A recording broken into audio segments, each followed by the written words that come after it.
The evolution of your marketing will be the catalyst for the evolution of your business, and the evolution of your business will provide you with the freedom to focus on the evolution of your life. This is Evolved Marketing with Andre and Brian. All right, welcome back to another episode of the Evolved Marketing Podcast. My name is Brian Brewer, and of course, as always, I'm with my co-host today, Andre Germachev, and a special guest. Now, over the past 30 episodes of this podcast, we've had the luxury of welcoming a wide variety of guests on the show, from established entrepreneurs who've been in the game for years and generated millions of dollars online to million-dollar marketers who are still in their first year of business and really everything in between.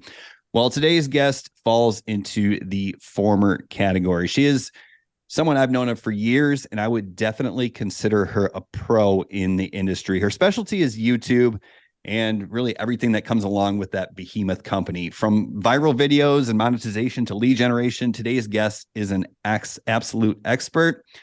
She grew her YouTube channel to over 210,000 subscribers. And 5 months ago, she walked away from that channel in order to focus on the evolution of her business and her life. So if you're someone looking to start, grow, and scale your online business, and if you have interest in doing all of this in 10 hours a week, you are in for a real treat today. Lean in and let's welcome today's guest, Marissa Romero. Welcome to the show. Thank you. That was incredible. Thank you so much. It's an honor to be here with you guys, Brian and Andre, and I'm looking forward to our chat today. Yeah, it's a pleasure to have you on the show. You for sure will give us a different perspective on this whole marketing side of it, because we don't really focus that much on YouTube, or we haven't had guests on our channel, on our podcast, that talk a lot about YouTube. So that's something that I'm really intrigued about. But first, let's just dive deep a little bit in your story. How did you start this from the beginning? And what was going through your head, when you first started doing this as a side hustle, I guess you can say.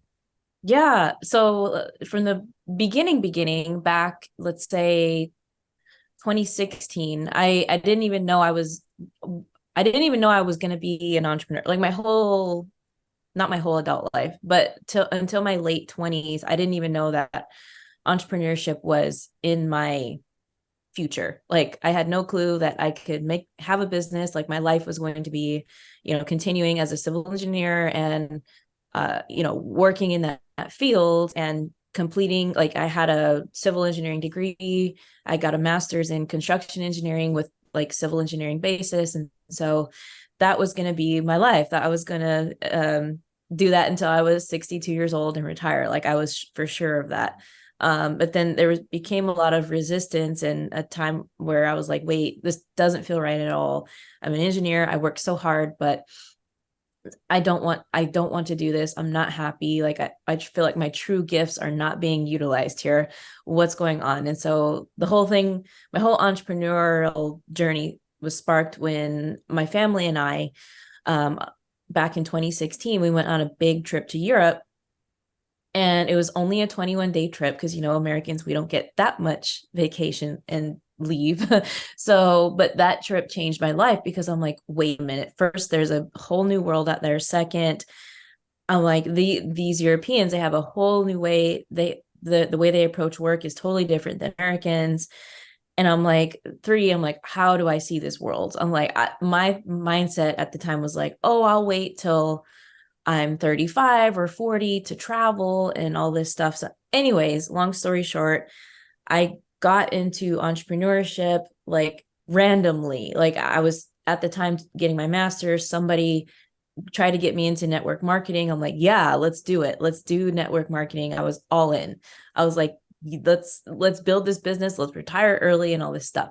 And then that led me into the online world with affiliate marketing, with e-commerce. And then I was like, oh, e-commerce sounds really cool. So I did e-commerce and drop shipping for the first year. Within that first year, somewhere in there, I left my 9 to 5. Everyone thought I was absolutely nuts. They're like, you just got your master's. I'm like, I know. So and now I'm leaving. And I was crazy. Like it was the most insane decision from the outside looking in. Like, why would you ever do this? And so I went on my journey of e-commerce, and sort of still affiliate marketing, but I was mainly focused on e-commerce. And then that was just draining all my money, like all my money that I had to start with, all my capital started going into debt. Facebook ads were getting extremely expensive. I was burnt out because e-commerce is extremely demanding. And I was like, okay, I can't do this. And so I found myself wanting, when I quit, I sold my stores. I'm like, I don't know what to do. So at the time I had moved to Thailand. I booked a one-way ticket and I was there with a ton of debt. And I'm like, okay, I have no reliable source of income. And what are we going to do? And I'm like, I tried, coaching, I tried several things and nothing was really working.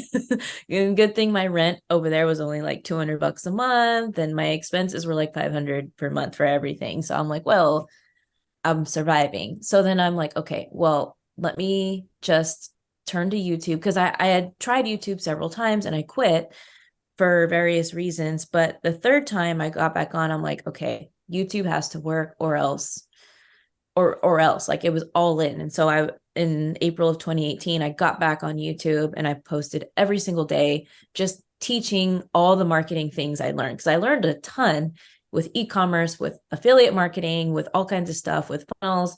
And I was just teaching as I was going. Like I'd learn something, teach it, learn something, teach it. And so I just went hard. And about maybe like 40 days into that, I got my first sale of like $33.50. And I knew that came from my channel. And I'm like, wow, YouTube traffic works. I was so ecstatic. I'm like, okay, this is all I need. And so from there, it evolved and my following grew, my subscriber base.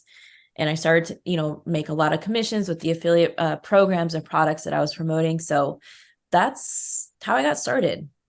That's interesting. We kind of have a little bit of a similar background with YouTube. I was first onto YouTube in 2016. And prior to that, I had been an affiliate marketer, but mostly product review blogs, ranking them with SEO. And then while I was at the tail end of my restaurant career, I actually waited on Alex Becker before I knew who the heck Alex Becker was.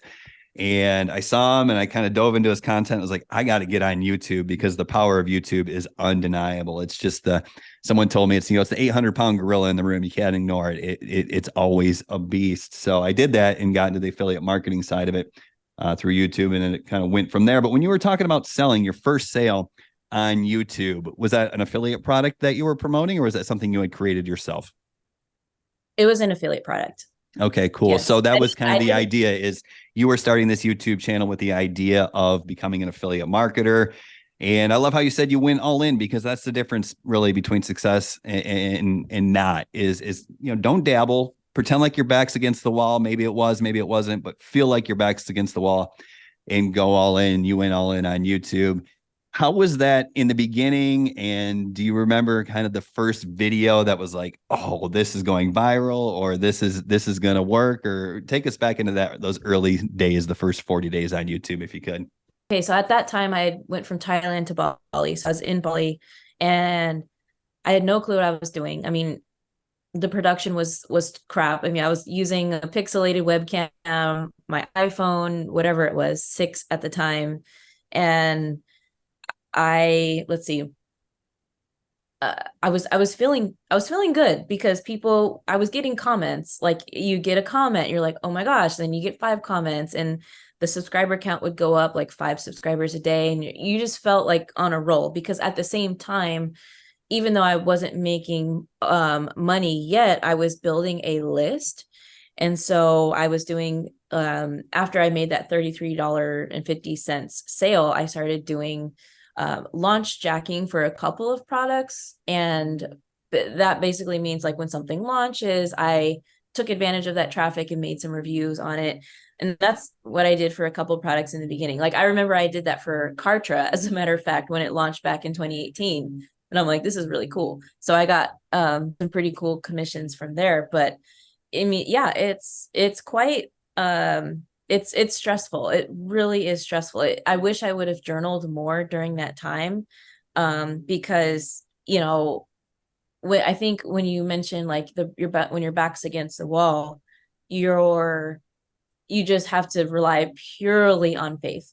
That's it. Like yourself, faith, your skills, and just knowing that there's the other side that you're going to come out on.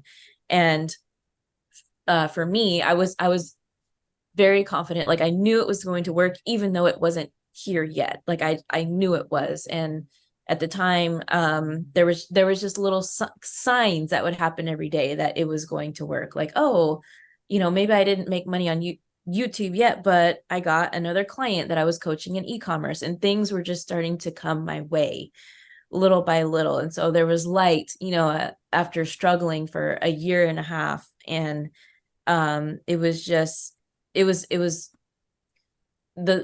so I started in April, and I would say my first big commission was in June, the end of June or beginning of July. I was like my first $1,000 commission. I was like, wow, like I just could not believe it. And then soon after that, my channel got monetized. Like it got monetized really fast. And I'm like, incredible. Like I got a fairly big monetization check for it being the first. Like it was like a little over $1,000. I'm like, finally I can breathe. Like I can breathe and just celebrate my hard work, and like the beginning of a whole bunch of great stuff. So that's kind of how it was.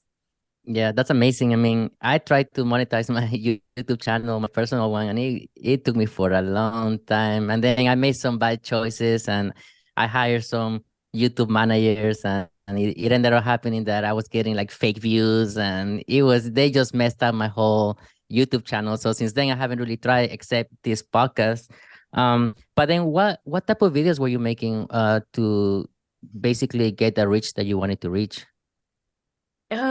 Mostly reviews. I did a lot of reviews back then. A lot of how-tos, talking head videos. What else did I do?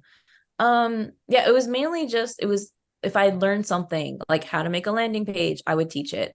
I would demonstrate a lot of tools that I was using, whether that was, Kartra or other types of online business tools, things that were useful to people, and just honestly a reflection of where I was in my journey, how to send an email broadcast, like basic things that I was learning, like about opt-in rates, about just building a list and branding and things I would share about YouTube growth. Like I would just document it on the channel. I talk about that philosophy a lot with my students in my programs, and I call it learn, do, teach, or it's the LDT formula. You're just a leader here, and that's what you are. You're the one who's willing to step out into the wild world out there and just learn something and kind of bring back that information to your tribe or your audience. So I know there was, a long period of time where, you became this YouTuber, if you will. You probably had different monetization strategies, of course, affiliate products. You already talked about the launch jacking. I'm sure you had the coaching, which you mentioned, and other programs. But then you walked away from it about 5 months ago. So before we get to that point of your journey, maybe if you could in just a short summary, like tell us what it's like to see that momentum with that channel, and then what you had to do to continue that growth, and just any sort of tangible secrets or strategies that someone might be able to take advantage of if they are looking to grow a following on YouTube. And if you feel like it, you can even toss in some things that you should avoid, because hindsight is 2020. Yeah, there's tons of things that really get the momentum going. I think my first video that put me on the map was back in, was it 2019? It was a video that went viral like maybe 4 or 5 months after it was posted. Let's see what happened. Yeah, it just started like out of nowhere. Like it was getting more and more views. I'm like, oh, where's this coming from? And that's when I learned about, what did I learn? So many things. Thumbnails are a science. Like that's when I learned about thumbnails. That's when I learned about traffic sources and where your traffic sources should be, and how you really have to not dominate, but position your channel to get suggested traffic, as opposed to being so keyword research addicted. Like it's not about the keyword research. Pretty much not at all. Like your channel really doesn't need tags. It doesn't need this super great metadata in the descriptions. It just needs good titles and thumbnails. That's it. And so people are kind of addicted to like the TubeBuddies and the vidIQs and whatever tools And these are good tools. Don't get me wrong. I still use them for workflow and for split testing. But, during that time, that's when I was like, okay, I learned like what top content was, like which videos are bringing your biggest revenue, your biggest amount of subscribers for the month. I learned so much stuff. And it was that, and then I also learned like the extreme like ups and downs of just like YouTube analytics and the dopamine hit you get when your videos like with ranked #1 and it has celebratory confetti, and then like the extreme non-dopamine hit, or what is it called when you're just depressed, you're like, oh, the next video is like a 10 out of 10 and you're like, okay, now I'm the worst creator ever, the algorithm hates me, I should just quit. But then you don't quit and you keep going. And so it's like experiencing those extreme highs and lows, and just things like that. It became really fun because I was traveling after Southeast Asia, I was traveling to South America, and it was really I think the day somebody came up to me, I forget where I was. I think I was at a hostel or something. And someone came up to me and was like, hey, I saw your tutorials on whatever. I'm like, what? Like, we're here in Medellin. I don't know who you are. I've made that video somewhere around the world, and we connected because you've seen my YouTube videos. And that's when I was like, this is awesome. And then so after that, like the channel, it got some viral growth from that first video, and the AdSense went up, the traffic, my list got bigger, my brand got bigger, and then I was creeping up on 50,000 subscribers, and then I crossed that into 70, and it was really an exciting time to go through that, and to be able, that's when I started to switch from affiliate marketing to course creation, because I was really tired of promoting other people's products. I wanted to have my own program, and because it was at that point I was like, this is impactful. This is really important to me for my legacy and like the impact that I want to leave on the world. And that's when it became like not just a job, not just a business. And that's when I was like, okay, something in here has to do with my purpose in life. This is really cool. So that's kind of how the evolution went and during that time. Yeah, and it's definitely more fulfilling, right? Like creating your own thing, and actually, like how you said, like put an impact on the world, by being you, by helping other people. And don't get me wrong, like affiliate marketing is a great business model. Like if anybody's listening out there, it's a great way to start earning some money online. But it does get to the point where it almost feels like a job again, like and then eventually you'll reach out the burnout. And that's where I want to go now. You say 5 months ago, you stopped posting on the main channel, right? Because I guess you didn't feel fulfilled anymore, or like it felt like you were feeding the algorithm instead of actually doing what you wanted to do. Why did it get to that point? And then why did you decide to actually start a new one or start from scratch again? So yeah, if you can just talk about that. I had seen like super mega viral growth, but it was only for make money online topics. And so going back to the beginning of my YouTuber career, like I was excited to share not only just, online business stuff and tips and advice, but also like my travels. Like it was really important to me to share like what was going on in my life, like nomad tips, going to the city, what to look at. Those were the pieces of content that really filled my cup.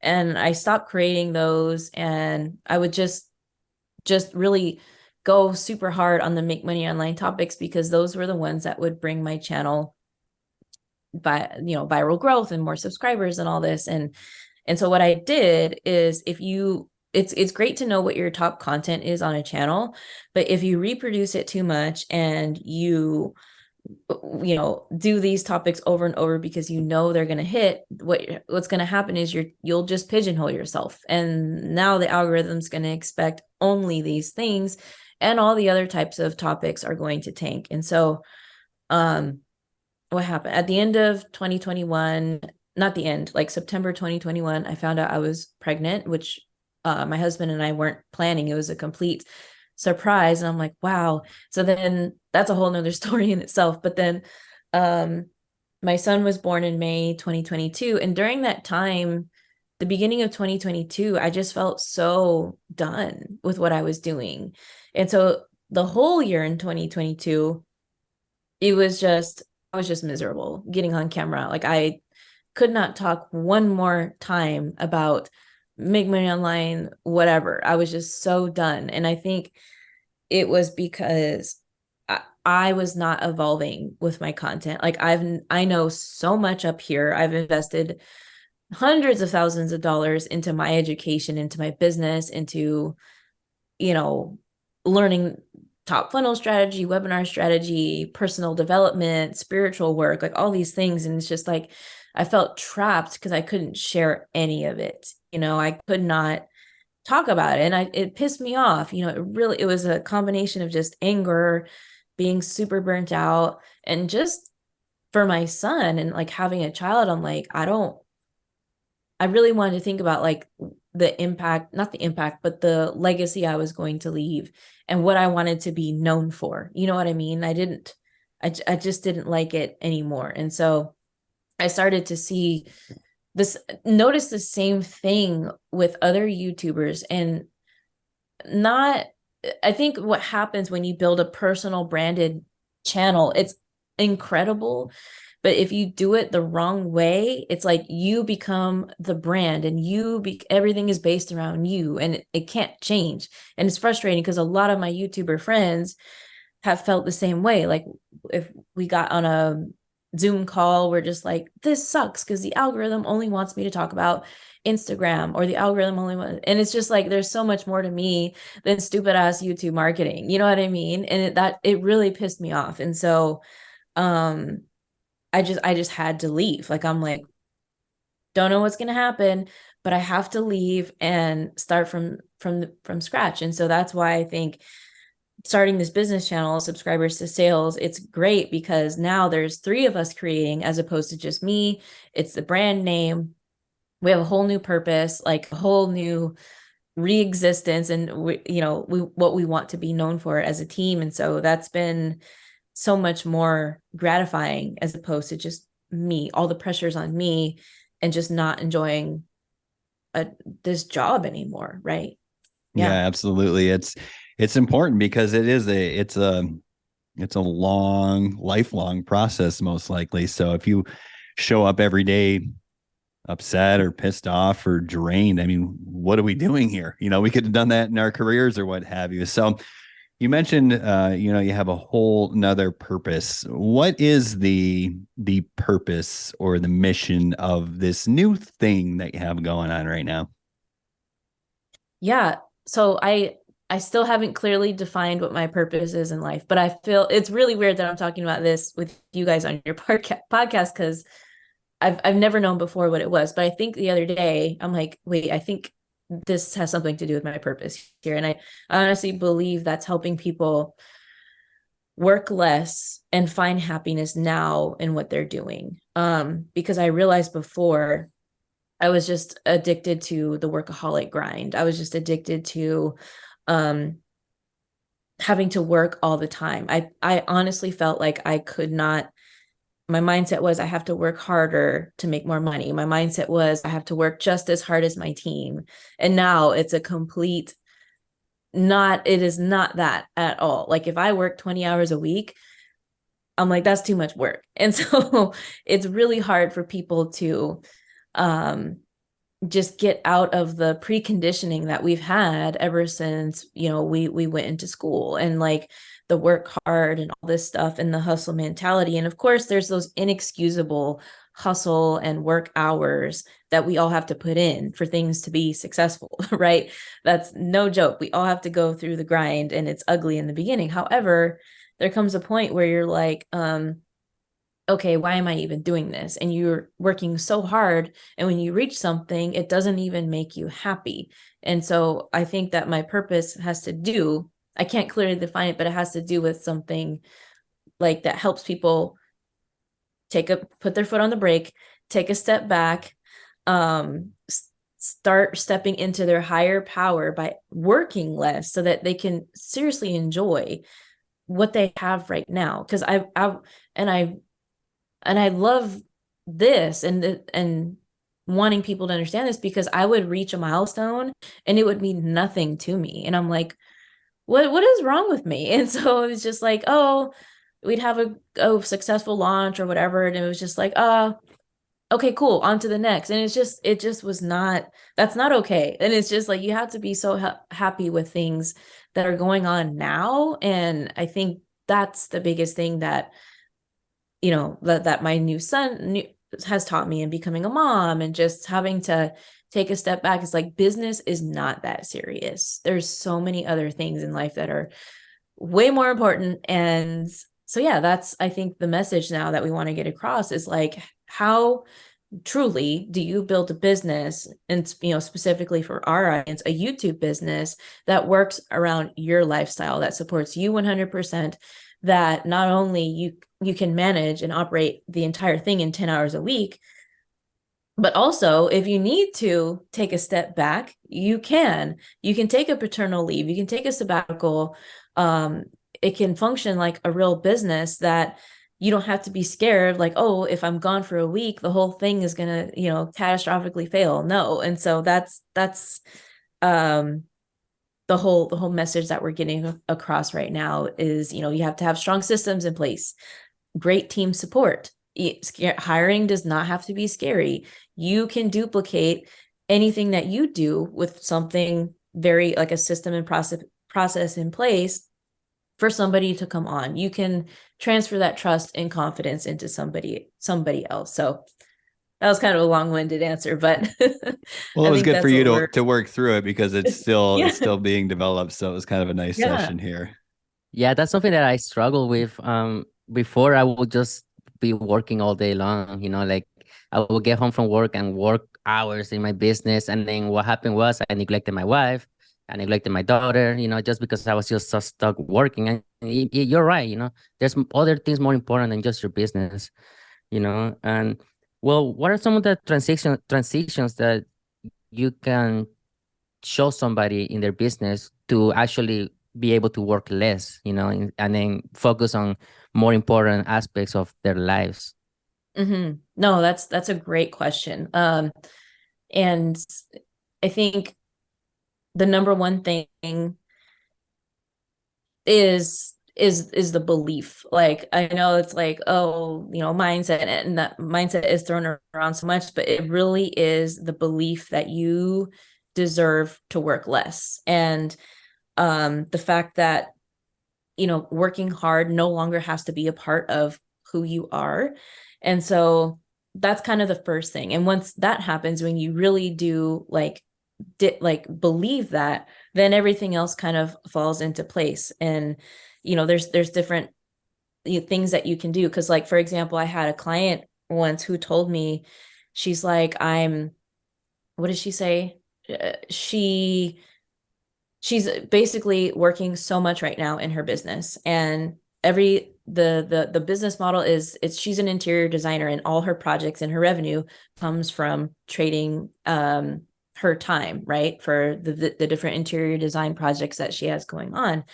And she said to me, she's like, I feel like I'm so trapped. I can't even escape from this business to start a YouTube channel, to start creating more of an online model as opposed to everything being so in person. She's like, I just don't know what to do. Something has to give. I'm like, yeah, it absolutely does. And the first thing is, you have to believe you deserve that you can work less and still create the same amount of money. And so what happened to her is she had a bad experience with hiring that, you know, to her felt like that her dollars went down the drain because she hired somebody.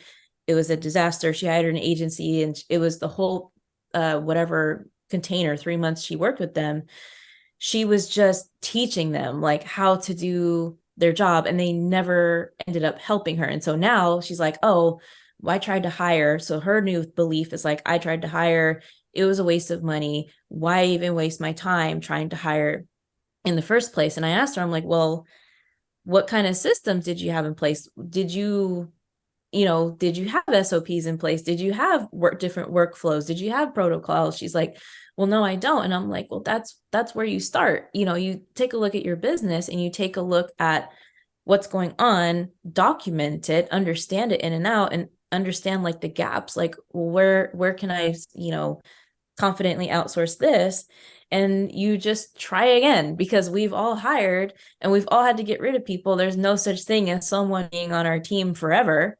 And so for you to regain that confidence and start to step into hiring outsourcing things little by little, it starts with the strong systems that you have behind your business and your YouTube channel, your business.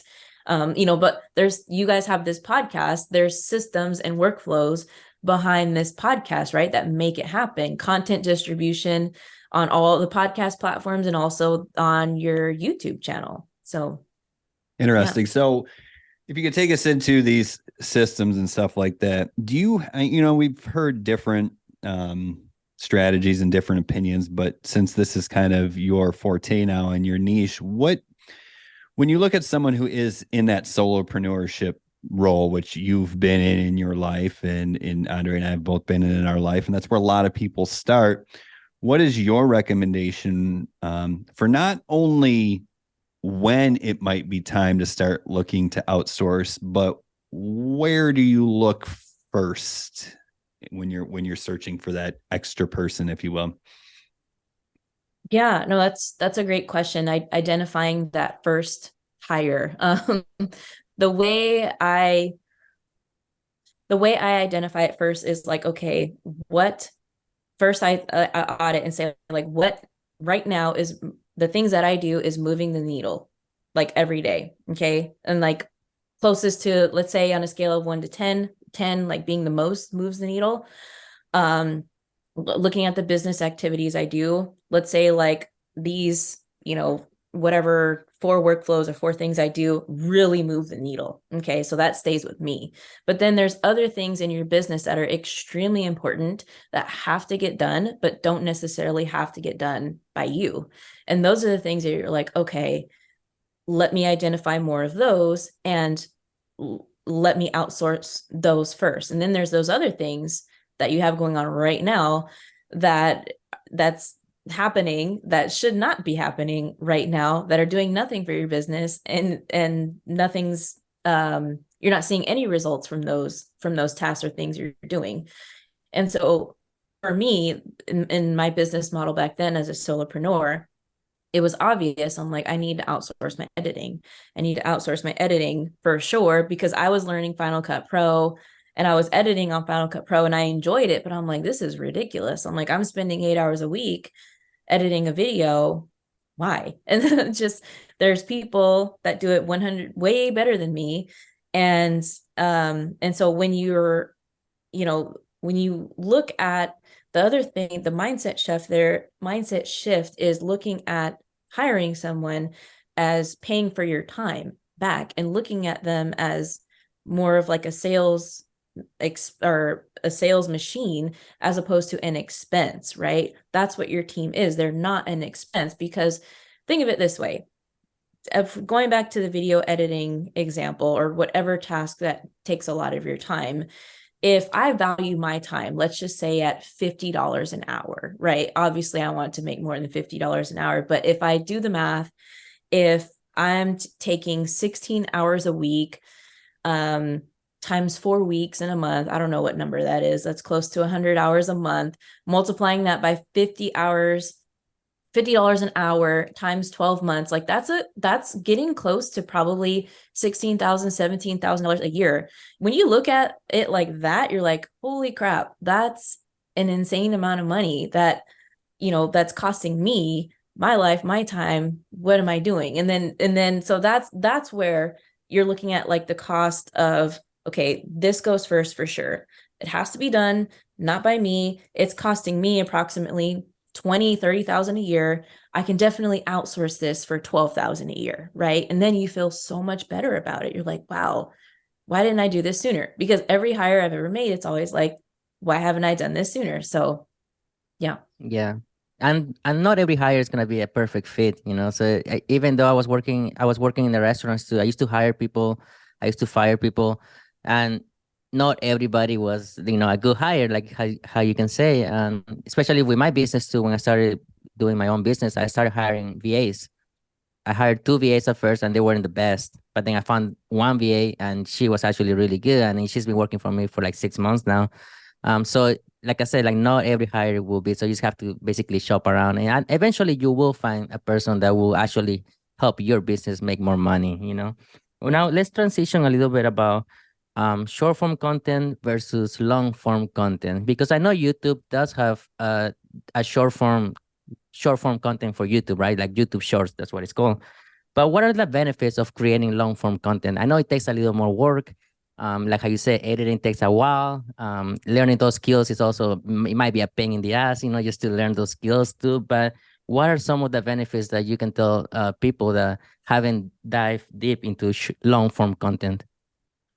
Yeah, I think people, I see this a lot of time in new YouTubers. They're like, I'm just going to post shorts because one, they have a ton of resistance to post long form because they have not incorporated the correct habits and routines into their life to really get in the flow of doing long form content.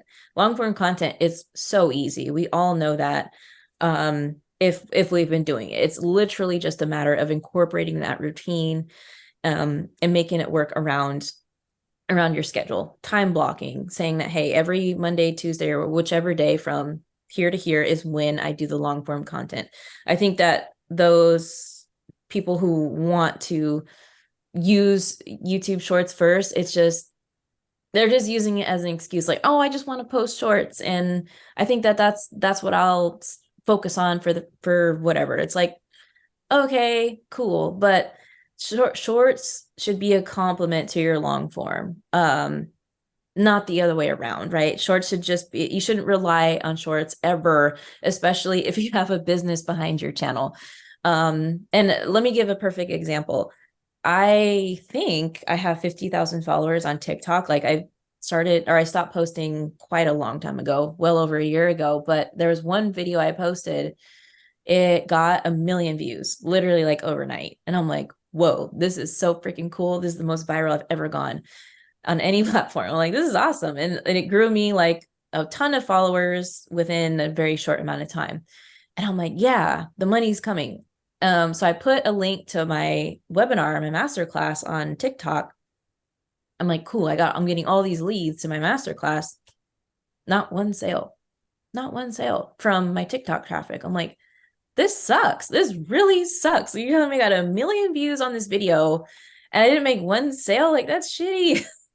So I guess my point is, I think that if you're comparing TikTok shorts, or not shorts, but TikTok short form videos to YouTube short videos, I would say, like, because it's YouTube, these views and potential subscribers are a little bit stronger just because they're on the YouTube platform, but definitely should not substitute the long form. And honestly, long form, it just is a matter of doing the work, doing the hard work, and getting better at it, like committing to minimum 4 long form videos per month.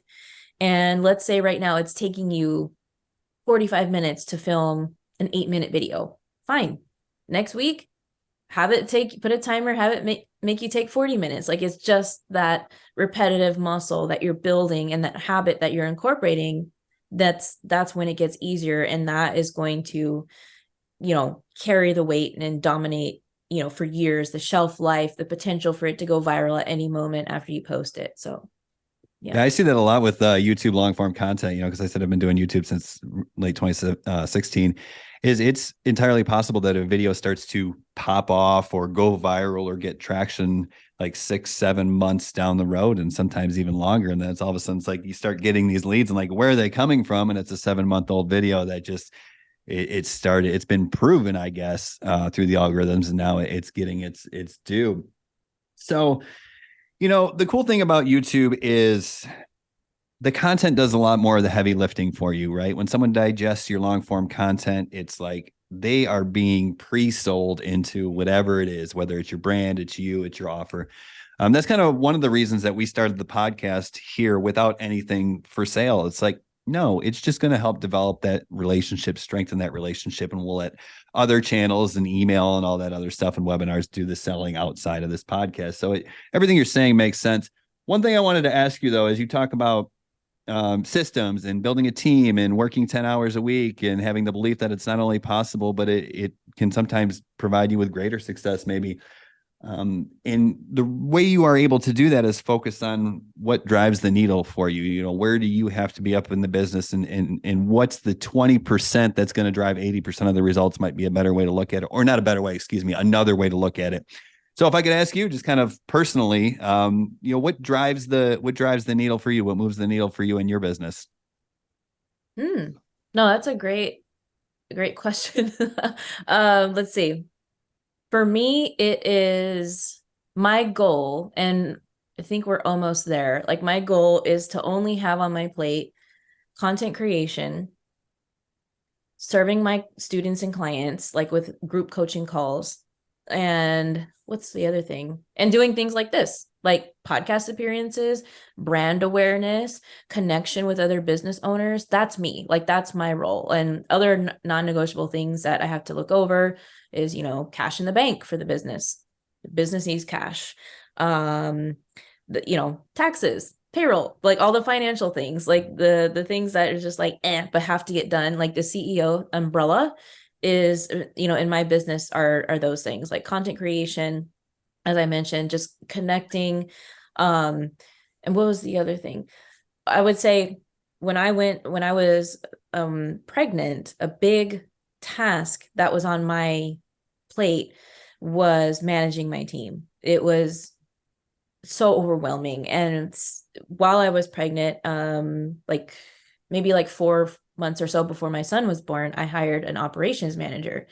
She's an angel. She is the best. Like, she's the greatest thing. And like, I just can't rave enough about her. But when I was able to like outsource completely my trust in her taking over the team, that was so great, because I was able to double down on things that I wanted, the income producing things that I wanted to do, but I just didn't have the time. And I was just in a hamster wheel of like managing tasks, and like, did this get checked? And projects were half finished, and it was just a mess. And so I think, the other thing that I have on my plate right now, just kind of jumping back, is curriculum creation, because I'm developing a new program. It's not done yet. So I'm developing curriculum, but evaluating like customer journey in our original program. So now it's really like fun what I have. And like the curriculum right now creation, it's tough, but my motto is like, work hard once, develop an incredible program, and it will serve you and so many hundreds and thousands of people for years to come. So that's kind of like where I'm at right now. Because when I left my original channel, I was in 100% rebuild mode. I mean, I thought before my son was born that we were shifting things, but when I got back from maternity leave, I'm like, I'm changing everything. And then obviously I left my channel, but I'm like, I'm redesigning programs, I'm creating new programs. So we're at the tail end of that right now, which is fun. So that, 80% of my time now that I do work can be focused on marketing, spreading brand awareness, and the really fun things that I love, and serving my clients. Yeah, it makes a lot of sense. I mean, outsourcing so you can focus on other things that you want to actually accomplish and get done. So I watched your video in your last video of your main channel, or like the old channel, that Marissa Romero, and it was really powerful. I mean, I noticed, like your story and just how it was hard to kind of leave that channel, right? But something that I'm just curious, at the end of the video, you do mention your husband that he was gonna do something in Spanish, for YouTube. I just got intrigued about that, because I also created a Spanish program to teach affiliate marketing to the Spanish community, So I'm just curious about like if he ever like started doing that or not. Yeah, so he has his own YouTube channel, and it's interesting because he is the vision for us with subscribers to sales is to duplicate everything into Spanish, everything that we have, all of our assets, all of our courses, the coaching programs, and so that's the vision. And we're moving forward with that vision, and it's a little harder for him because he's like kind of a one-man show, but besides like our editors, they're bilingual. They're from Mexico City, so they edit his videos when he creates, but he had to take a sabbatical because he was playing like the full-time stay-at-home dad role while I like went back to work. And so now that he's kind of getting back up on the saddle, he's starting kind of the opposite way where he's working towards getting one-on-one clients and being like the channel growth specialist behind different channels and helping different businesses and stuff with their YouTube efforts. So eventually the goal is to have when we have the resources to do it, because it's going to be a huge project, we want to translate everything into Spanish, because it's honest, I mean, any non-English market, it's just it's a very not, I don't want to say underrepresented, maybe underrepresented, because their countries are just 10-15 years behind when it comes to marketing, when it comes to this online space, and the resources we have in English just aren't available in other languages. Like, we have coaches in English, just we have copywriting specialists and coaches for just all kinds of random things. Like, everyone is a coach for something now, but it's like you try to find that person in Spanish, like an operations manager. Like, we have no clue how to find an operations manager in Latino America. So it's like really weird. And so that's kind of the struggle that we've had with that market. But we know like that market is coming and it's going to explode, because they're so far behind that 10-15 years from now it'll be like how it is for us now in the English market. So we're really excited to move forward with those efforts and grow it in both languages eventually. So Yeah, That's amazing. exciting. I'm excited for you. I'm excited for Andre and his Spanish outreach and program and stuff like that. So I think it's a really massive opportunity. Like you said, you're kind of at the front end of it. This is kind of a second chance to be a first mover, maybe. And we all know what kind of spoils first movers get. They get rewarded handsomely. So we can see that you're heavily entrenched, really both you and your husband, in kind of a rebuild, a relaunch, so to speak. You're a little maybe more at the tail end of that. He's maybe more at the beginning stages.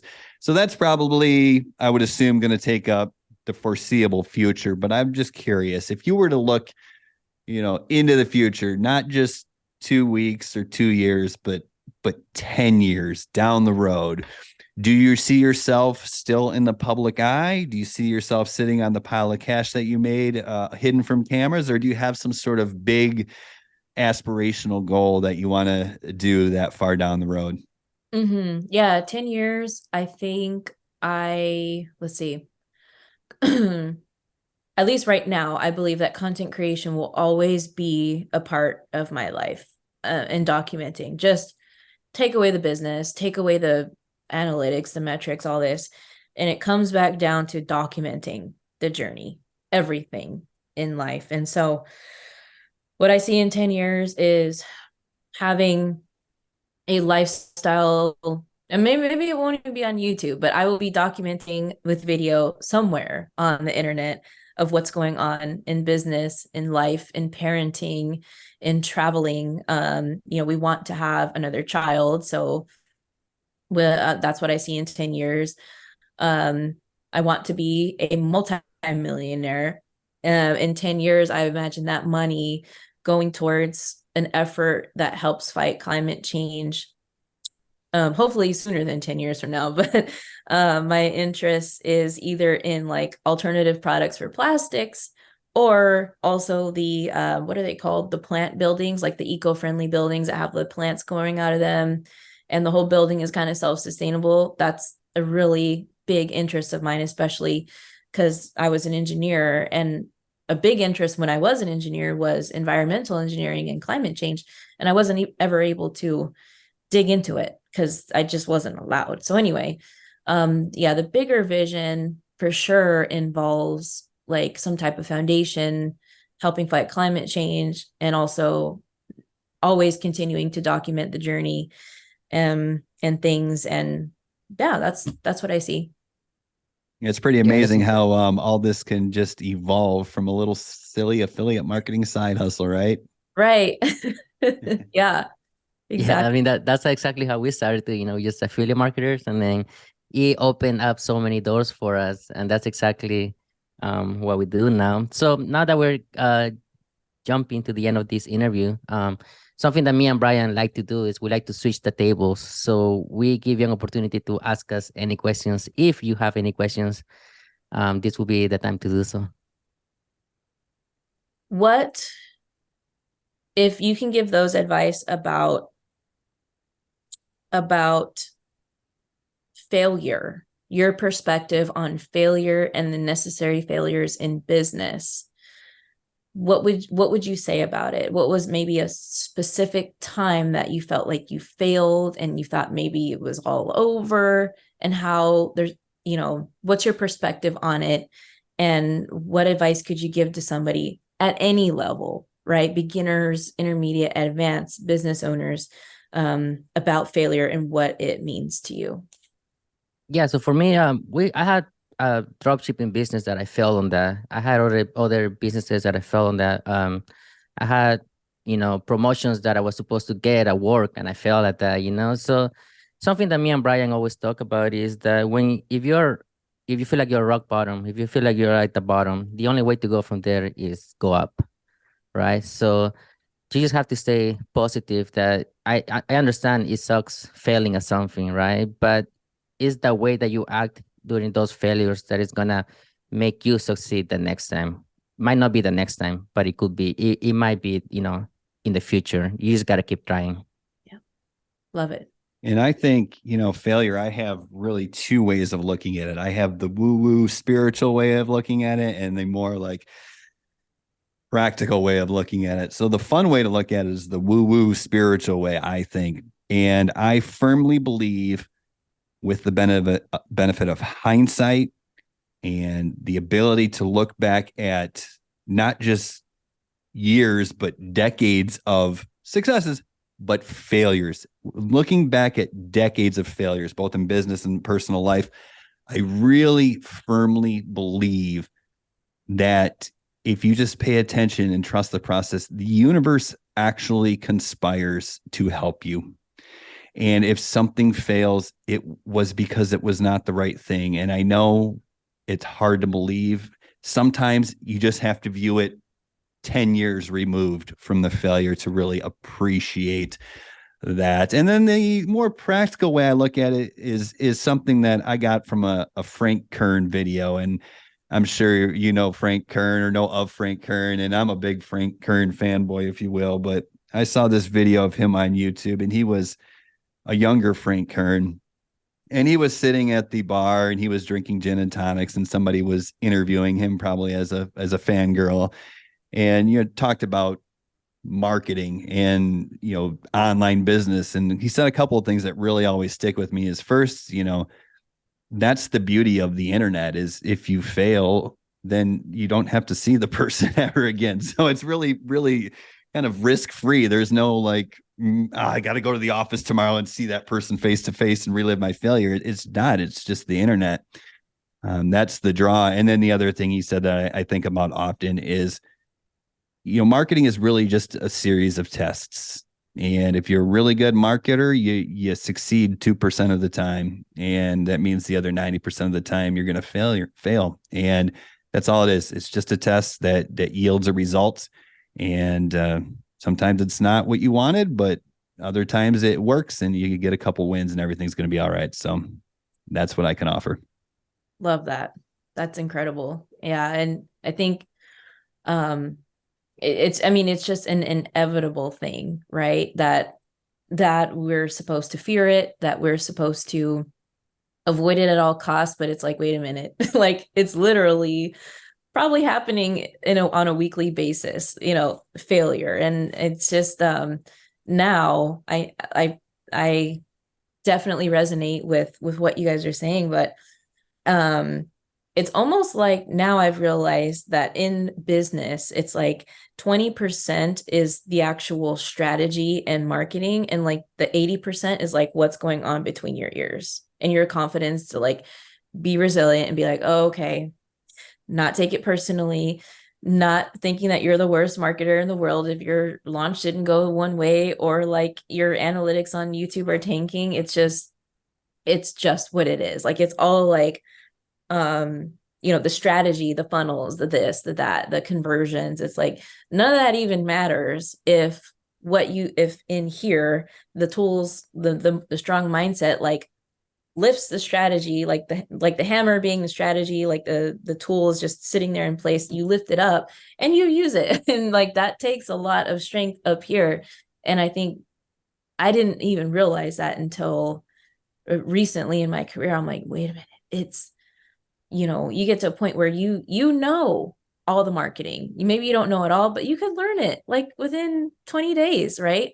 And so no, that's powerful, that